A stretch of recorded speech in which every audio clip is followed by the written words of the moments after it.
beaucoup, Monsieur l'ambassadeur. Jean-François Portarieux. Oui, merci Madame la Présidente. Parmi les nombreux objectifs du pacte de Marrakech figure, vous en avez parlé au début de votre intervention, le renforcement de l'analyse des données sur les migrations. Des données évidemment probantes, vérifiées, collectées en amont des pays de destination. J'imagine donc que l'installation récente au Maroc, à Rabat, de l'Observatoire africain sur les migrations sert cet objectif. Mais pensez-vous que ce soit suffisant pour améliorer notre connaissance du phénomène et des flux? Merci beaucoup, Monsieur le député. Monsieur l'ambassadeur. Merci, Monsieur le député.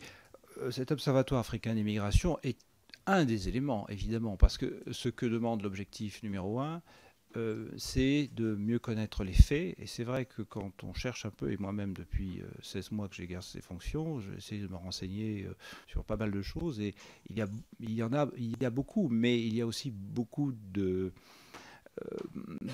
lacunes encore. Je faisais référence au rapport cette année de l'Office national, l'Office des Nations Unies contre la drogue et le crime, qui a publié ce rapport sur le trafic illicite de migrants.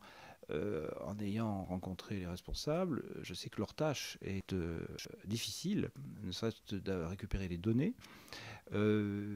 Leur rapport, il est intéressant, mais ils savent qu'ils peuvent mieux faire.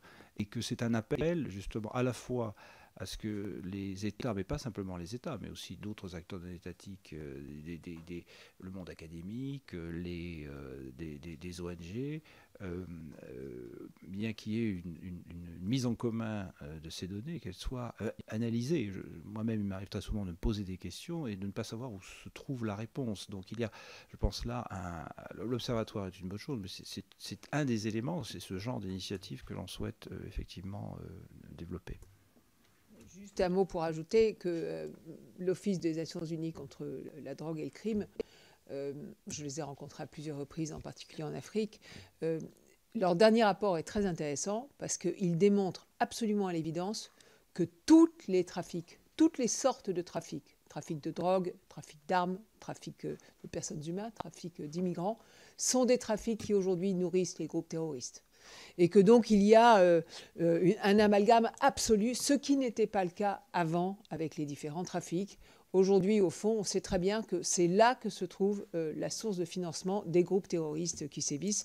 Et ceci donc est une responsabilité supplémentaire pour nous inciter à lutter contre l'ensemble de ces trafics.